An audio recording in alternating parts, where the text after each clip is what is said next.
Assalamualaikum warahmatullahi wabarakatuh. Bagaimana kabar panjenengan para sahabat?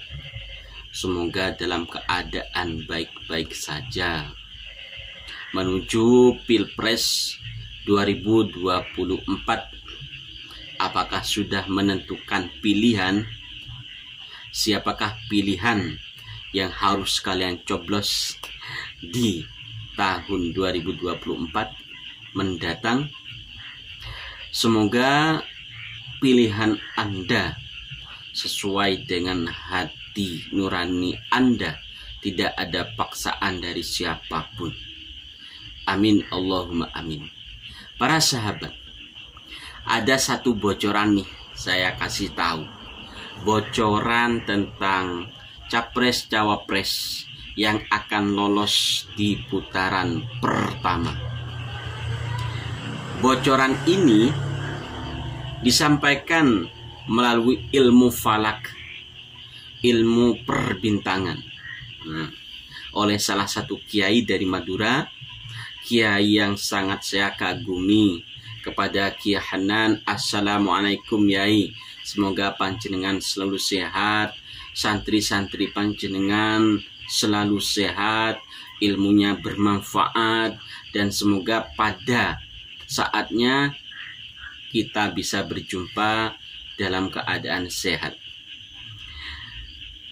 Para sahabat, Kiai Hanan melalui ilmu falaknya mencoba untuk menyampaikan berita tentang capres dan cawapres yang akan lolos di putaran pertama.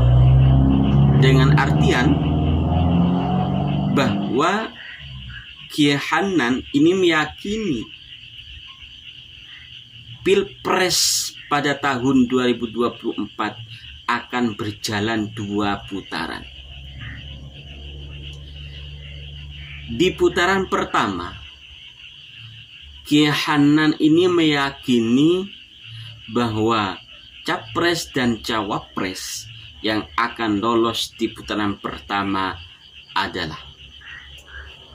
Sekarang kita lihat dari sudut ilmu falak. Nah, siapa kira-kira yang menang gitu ya di Pilpres? Kalau melihat dari tanggalnya, yaitu hari Rabu tanggal 14 Februari 2024 ya.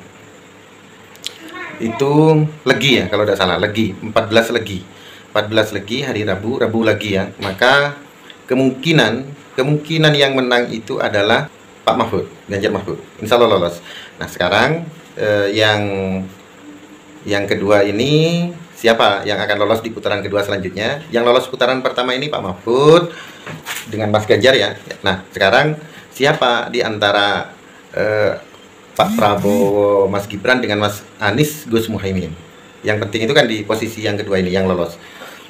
Nah, yang berebut itu adalah antara Mas Prabowo dengan Pak Prabowo dengan Mas Gibran dan Pak Anies dengan Gus Muhaiminnya. Nah, ini yang agak seru. Siapakah yang lolos di antara keduanya? Pak Ganjar dan Pak Mahfud MD.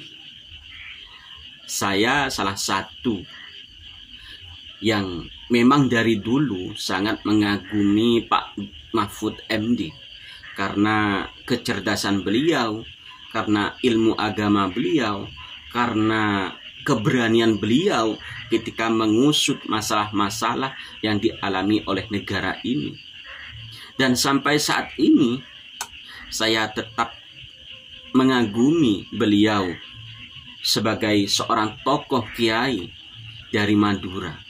Walaupun saya tidak pernah bertemu dengan beliau, namun rasa kagum saya ketika melihat beliau memecahkan sebuah masalah di dalam kenegaraan ini, itu membuat saya kagum kepada beliau. Ternyata yang disampaikan Kiai Hanan melalui ilmu falak ini memang mengarah kepada capres cawapres paslon nomor urut 3, Pak Ganjar dan Pak Mahfud MD, yang akan lolos di putaran pertama. Berarti tinggal menunggu siapa musuh dari Pak Ganjar dan Pak Mahfud MD. Mungkin saja bisa Pak Muhaimin dan Pak Anies Baswedan. Dan kemungkinan besar adalah Pak Prabowo dan Pak Gibran. Karena elektabilitas voting survei ini memang banyak yang mengarah kepada Pak Prabowo dan Pak Gibran. Sedangkan voting survei Pak Anies Baswedan dan Pak Muhaimin Iskandar selalu di bawah. Dengan survei ini kita bisa menganalisa siapa yang akan lolos di putaran pertama. Itu kalau memang ada 2 putaran. Bisa jadi pemilu di tahun ini 2024 bisa jadi 1 putaran. Ketika Allah memang sudah berkehendak untuk 1 putaran, pasti akan terjadi 1 putaran.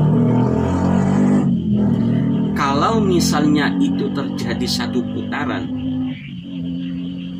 maka yang akan terpilih menjadi presiden dan wakil presiden 2024 mungkin bisa Pak Ganjar dan Pak Mahfud MD.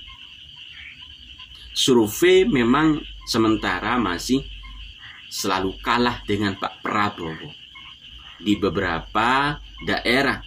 Namun di beberapa daerah yang lain Pak Ganjar dan Pak Mahfud juga menang. Kedua paslon ini nomor urut 2 dan nomor urut 3 ini sangat bersaing dan bisa menutup kemungkinan salah satu dari 2 paslon ini menjadi presiden dan wakil presiden 2024 sampai 5 tahun ke belakang. Yang kita harapkan semoga siapapun yang menjadi presiden yang amanah, bisa menenteramkan kehidupan sosial sesuai dengan Undang-Undang Negara Kesatuan Republik Indonesia, sesuai dengan Pancasila. Itu yang kita harapkan. Semoga pemilu yang akan datang berjalan dengan damai, tidak ada kendala apapun. Kita boleh beda pilihan, tapi jangan lupa untuk ngopi bareng. Assalamualaikum warahmatullahi wabarakatuh.